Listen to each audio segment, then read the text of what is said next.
भी यही चाहती है कि कोई भी सही और वाजिब मतदाता सूची से बाहर नहीं जाए। हमारे किसी अति पिछड़ा, दलित समाज, पिछड़ा, स्वर्ण समाज, किसी का भी वोट कटने वाला नहीं। देखिए ये इलेक्शन कमीशन का रिपोर्ट है और इलेक्शन कमीशन ने कल तक नेता विरोधी दल कह रहे थे, कल इसी सदन में कह रहे थे,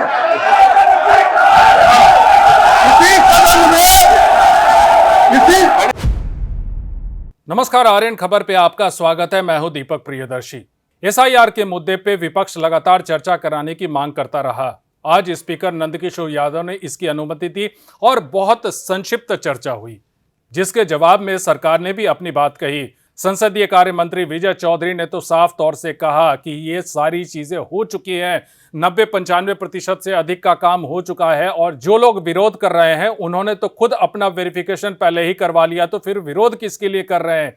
ये तमाम ऐसी चीजें थी। क्या जवाब दे रहे हैं विजय चौधरी? डिप्टी सीएम सम्राट चौधरी ने भी इस मुद्दे पे विपक्ष के तमाम आरोप का करारा जवाब दिया। क्या कह रहे हैं विजय चौधरी और क्या कह रहे हैं सम्राट चौधरी, सुनिए।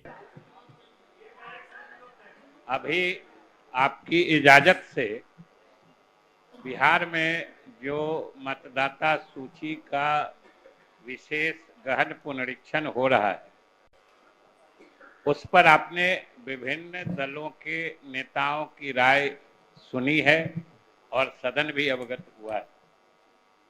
वैसे तो हमारे पक्ष यानी सत्ता पक्ष के लोगों को आपत्ति हो रही थी, जो सदस्य रह के बोल रहे थे कि चाहे अपना नियमावली की बात हो या मामला उच्चतम न्यायालय में है, इसलिए इस पर चर्चा का औचित्य नहीं है। लेकिन फिर भी आसन सर्वोपरि है और आपने ये निर्णय लिया और हम लोगों को भी अवगत कराया कि सदन के संचालन में सहूलियत के लिए सभी दल के नेताओं की राय एसआईआर यानी विशेष गहन पुनरीक्षण पर क्या है ये जान ली जाए।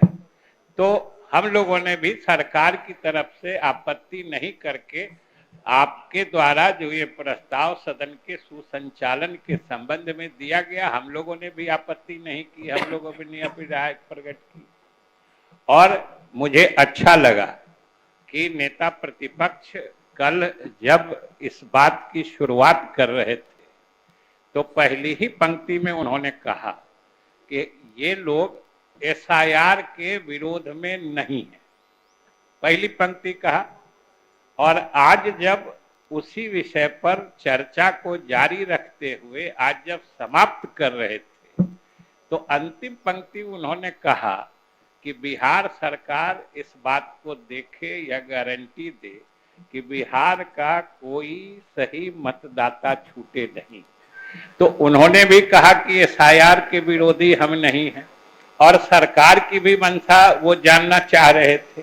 तो महोदय, हम भी सरकार की तरफ से इस सदन को और बिहार के सभी मतदाताओं को आश्वस्त करना चाहते हैं कि बिहार सरकार भी यही चाहती है कि कोई भी सही और वाजिब मतदाता सूची से बाहर नहीं जाए। हमारे मुख्यमंत्री से लेकर सारे मंत्रिपरिषद और सारे सदस्यों की यही इच्छा है कि कोई भी सही और वाजिब मतदाता का नाम आगामी चुनाव को देखते हुए मतदाता सूची से बाहर नहीं जाए। महोदय, कल नेता प्रतिपक्ष संवैधानिक प्रावधानों की भी चर्चा कर रहे थे कि जो इस संविधान के प्रावधान के तहत भारत का आदमी नागरिक 18 वर्ष की उम्र पूरा कर लेता है, उसको मतदाता होने का अधिकार है। सही बात है, संविधान के अनुच्छेद 326 में स्पष्ट है कि जो 18 वर्ष की आयु पूरी कर लेता है और किसी न्यायालयीय आदेश से अगर वो बाधित नहीं है तो उसको मतदाता होने का अधिकार है। लेकिन वहां पर हम लोगों को एक चीज में गौर करना होगा, ये मतदान का जो अधिकार है और अन्य अधिकार जो है, जैसे हमारे मौलिक अधिकार हैं, उसमें जो समता समानता का अधिकार है, जो अनुच्छेद 14 में सबसे प्रमुख अधिकार माना जाता है, इसमें संविधान ही थोड़ा शब्दों के हिसाब से फर्क करता है।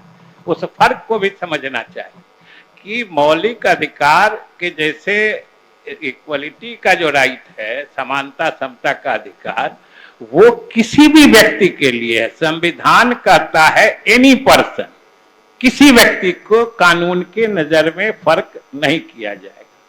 लेकिन जिस प्रावधान का हवाला नेता प्रतिपक्ष भी कर रहे थे कि कौन आदमी मतदान करने का अधिकारी होगा, उसमें संविधान कहता है, किसी व्यक्ति के बारे में नहीं कहता है, उसमें किसी नागरिक की चर्चा करता है, एनी सिटीजन।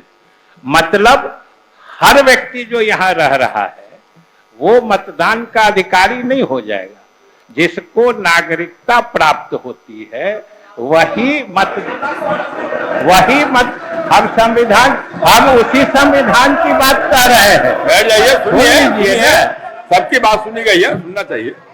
इसलिए महोदय, जो नेता प्रतिपक्ष ने कहा है वो हम लोग भी चाहते कि बिहार का कोई सही नागरिक मतदाता सूची से बाहर नहीं रहे। और दूसरी बात, अरे बैठिए, सुनिएगा तब ना होगा। अरे सुन तो लीजिए ना पूरी बात, बैठ जाइए। आपकी बात सुनी गई है ना, दूसरे की बात सुनिए, बताइए। अध्यक्ष महोदय, दूसरी बात, अरे आप लोग जितना बात बोले हम सब बात को बोलेंगे, सुन लीजिए ना। दूसरी बात अध्यक्ष महोदय, जो गहन पुनरीक्षण की बात है, ये बात भी शुरू से संविधान प्रदत्त या जो लोक प्रतिनिधित्व कानून है, RP act, representation of people act है, जो 1950 से लागू है, उसके तहत भी उसकी विहित प्रक्रिया है कि हर चुनाव से पहले मतदाता सूची का पुनरीक्षण किया जाता है, हर चुनाव से पहले।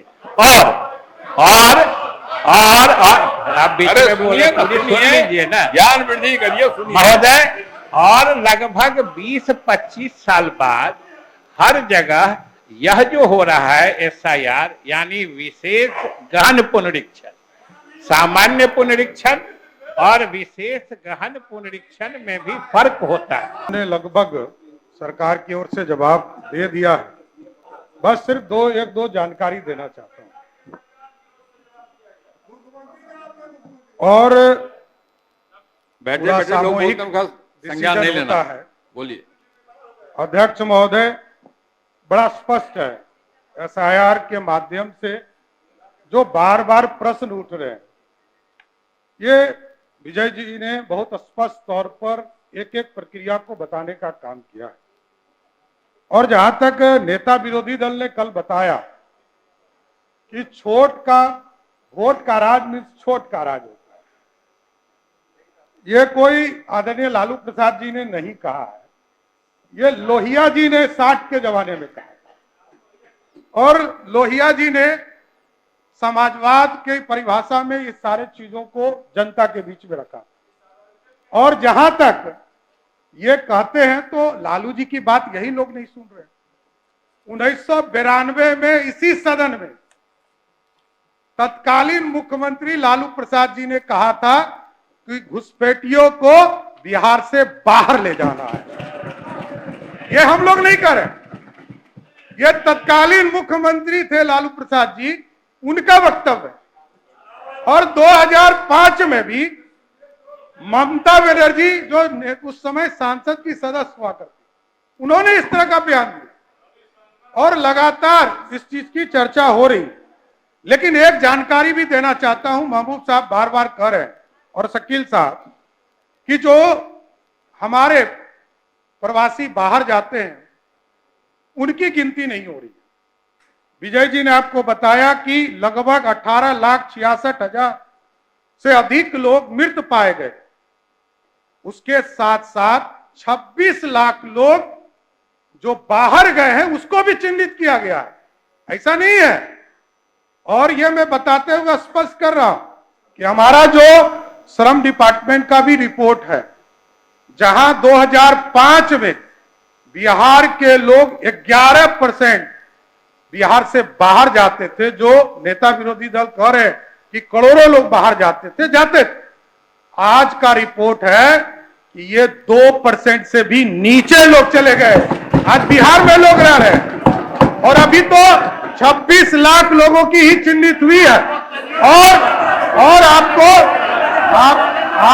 ये मैं बताना चाहता हूं, मेरे क्योंकि जो सरकार, नहीं देखिए ये इलेक्शन कमीशन का रिपोर्ट है और इलेक्शन कमीशन ने कल तक नेता विरोधी दल कह रहे थे, कल इसी सदन में कह रहे थे,